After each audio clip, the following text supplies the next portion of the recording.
Our final speaker today performed duties as Toastmaster last week. Sadly, her grammarian inexplicably failed to show up for duty. I felt this week she might have forgiven me, but she told me the working title of her speech was A Legal Strategy for Lee versus Squires. Fortunately for me, at the last minute, she has decided instead to give her number 6 speech entitled The Play's the Thing. Welcome, Cathy Lee.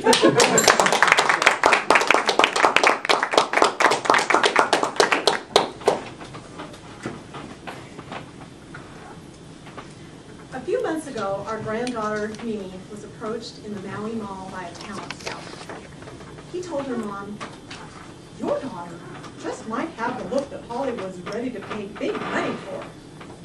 Well, their imaginations began to run wild. Fame and fortune was soon going to be thrust upon them. Mimi was going to knock off Hannah Montana, and their own little Miss Sunshine adventure began.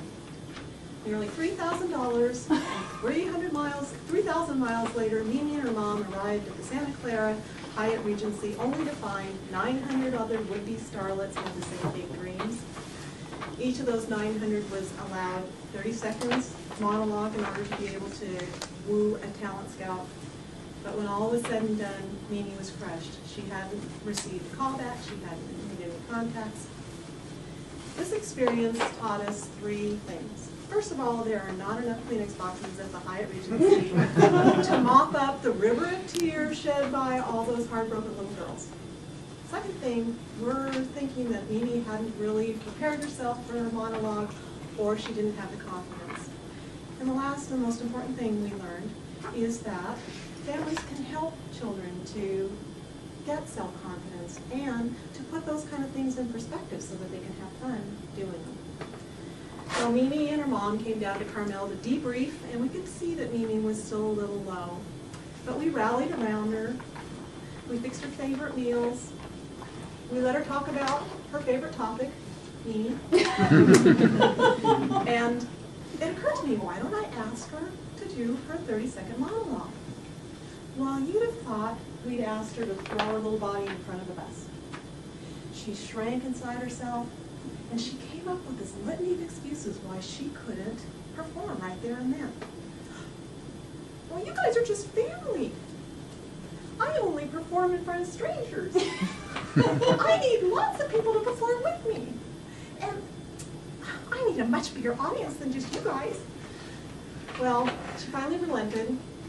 She scrunched up her shoulders, and she gave us that "you're going to be sorry" look, and launched this 30-second spew of tangled syllables and mostly vowels that we couldn't understand a word of. And we thought, well, no wonder the talent scouts weren't that impressed. And we clapped dutifully, and we just figured, well, this is the end of her acting adventure. That's what we thought. The next morning I got this idea. Why don't I go online and see if I can find a little skit that we can do together, and this can maybe neutralize some of her fears about performing in front of family, and we can have fun doing it. Well, Mimi loved the idea. And I found the perfect play. It's called Peggy, the Pint-Sized Pirate. And it was perfect because she'd already told us the night before that she's going to be a pirate for Halloween. So we set out a stage area, and we called it the Pirates Lagoon, and we grabbed our scripts, and we gathered some props, and Mimi starts out, Peggy, she starts out, and she shuffles onto the stage, and she mumbles, "Hi, I'm Peggy. Well, I don't really have a real title yet. I'm Peggy the Pint-Sized Pirate, but I'm sick of it." And the next scene, she gets to throw a gallon-sized tantrum. She stomps her feet and she yells, "But I want to be big now! I want to be big now!" Well, let's see, where was I? I'm sorry, I've lost my place. Just a second. I have the script right here.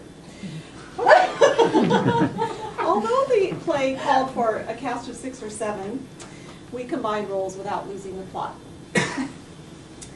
And the plot really involves Peggy, who gets to single-handedly save the pirates from the sea monsters. So it was, after we rehearsed for a while, we realized that it wasn't just Peggy that was gaining confidence, but Mimi was gaining confidence too. They gave me 3 different roles.